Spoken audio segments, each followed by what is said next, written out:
Next point is the ecosystem.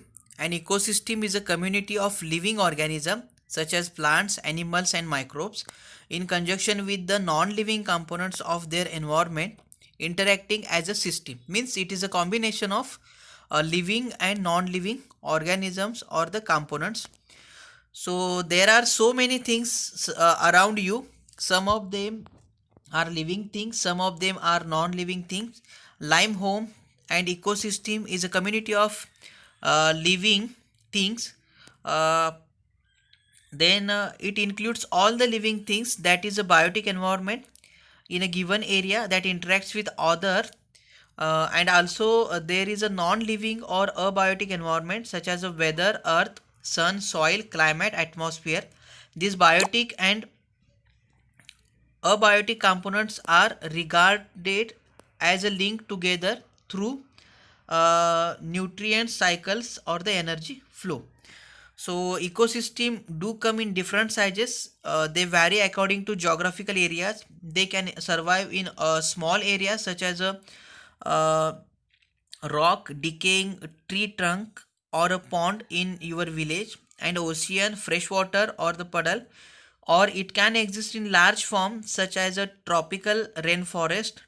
Technically, the earth can be called a huge ecosystem. So from the above study, it is understood that an ecosystem can put into two groups: aquatic ecosystem and terrestrial ecosystem. So types of ecosystem, so natural and artificial. So in that we can see types of ecosystem, in that natural ecosystem, artificial or the man-made ecosystem. In natural ecosystem there are the three main types: terrestrial ecosystem, aquatic. In case of aquatic there is a marine and the freshwater. In terrestrial ecosystem there is a forest, desert, grassland, and mountains.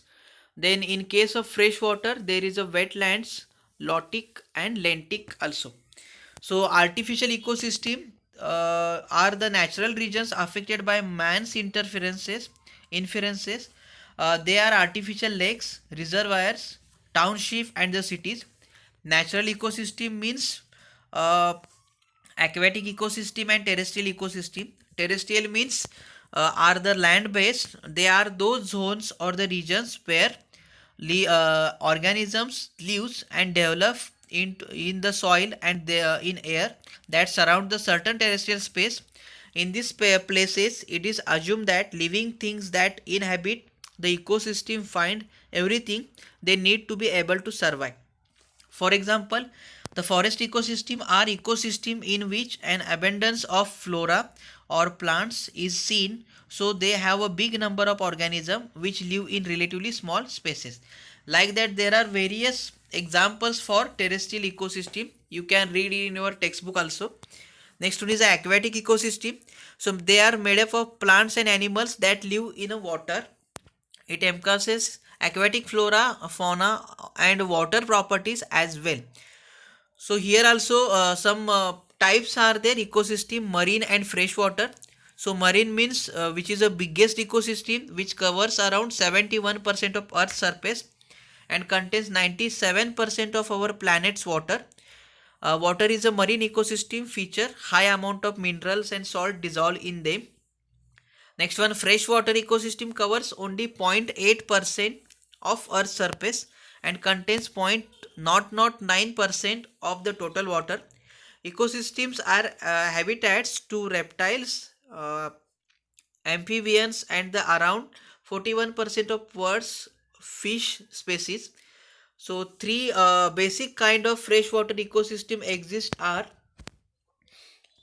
which is a lentic, slow moving or still water like pools, lakes, or ponds. Lotic means fast moving water such as streams and rivers. Wetlands, places in which soil is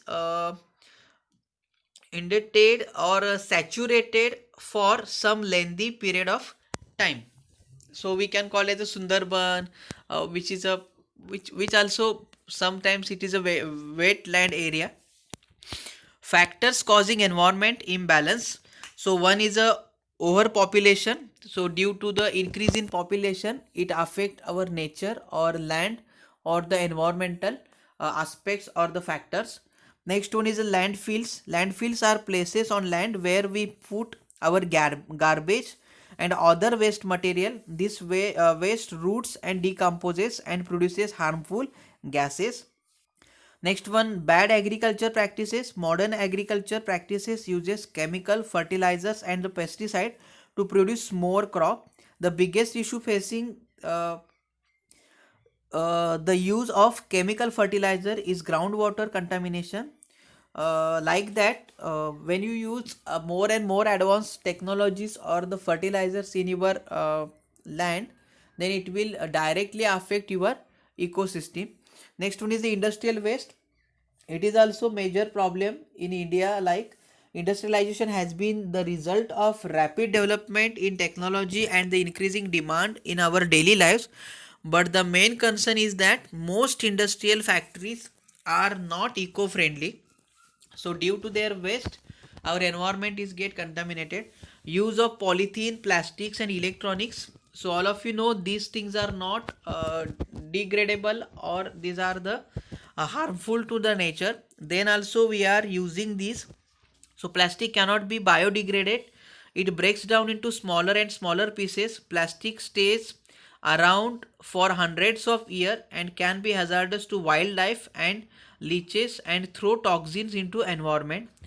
Next one is a deforestation. So due to deforestation also our natural balance is get changed, and it directly affect our ecosystem or the nature. Next one is a natural resource conservation. So renewable resources, so you can renewable resources are those that can be produced again. For example, sunlight, water, air, plant and animals. Next one, non renewable resources. These cannot be produced again. For example, fossil fuel, soil, stone, oil, coal and gases. The non renewable resources can be used directly. For example, burning oil to cook. They can take thousands or millions of years to form it. They are considered non-renewable because people use them faster than they can form. Next one, how to conserve natural resources. So these days the biggest concern is to how to conserve natural resources such as the forest, natural gas, wildlife, minerals, waters, etc. The main reason for this reduction is improper and excessive use and the growing population. Then conservation of water, in that proper domestic use. So you use minimum water for your daily needs.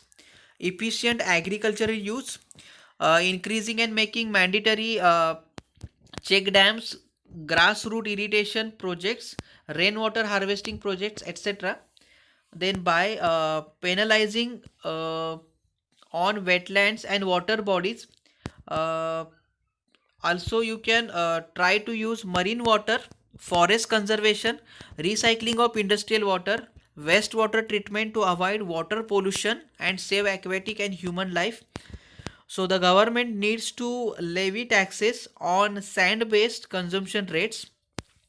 Then conservation of wildlife and aquatic life. So massive afforestation should be undertaken to cover large area of land with useful plants. Donate to wildlife charities. Stop wildlife related tourism and hunting. Establishment of national park, wildlife reserves, sanctuaries, zoological gardens, etc. Educate people about wildlife safety. Use social media to spread awareness about wildlife. Stand punishment for poachers. Then next one, stop water pollution in case of aquatic ecosystem. Relocate the establishment of industries. Uh, Impose fishing ban or other restrictions to protect water plants. Use fewer plastic products or ban to use plastics. Uh, Increasing public awareness is one of the most important way. Watershed management is an important approach towards aquatic diversity conservation. A plantation of tree near water bodies prevents soil erosion and subsequently reduce the problem of siltation in water bodies. Next one, conservation of forest. Stop deforestation, regulate and plan cutting of trees, control over forest fire, check on fire forest. Then develop green belt around cities. Check the mining activities in forest area, protection of exist forest, conservation of species of trees, then conservation of fossil fuel or natural gases, use renewable energy sources, use more solar panels and make use of renewable solar energy. Alternative resources or sources for energy should be opted. Reduce the use of fuel consumption in vehicles. Wind turbines are the best for using wind energy. Use traditional gobar gas. Do not use plastic bags. And the next point is the environment protection and conservation. So in that, plant a tree where tree absorb carbon dioxide and greenhouse gas. Walk or ride a bicycle to work or to run, uh, instead of driving car or motorcycle, which use gasoline or also emit carbon monoxide into air. Grow an indoor herb garden. Use less fertilizer on your lawn. Cut down on energy consumption by using CFL, that is a compact fluence light, or LED bulbs. Turn off your home gadget when they are not in use. Never pour anything, especially waste oil or leftover lawn chemicals. When shopping, look for the recyclable symbols on packaging. Product used for cleaning are generally liquid waste that are to be sent down the drain. Do not throw garbage on the street, public places, or water. Throw garbage in sealed cans and practice the 3RR, means uh, reduce, reuse, and recycle. Use recycle products. Recycling is a classic way to help environment. Organize the family to reuse and carry recyclable to sell.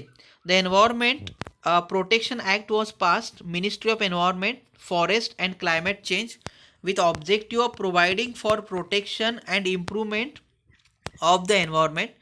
So it empowers the central government to establish authorities change with the mandate of preventing environmental pollution in all its forms.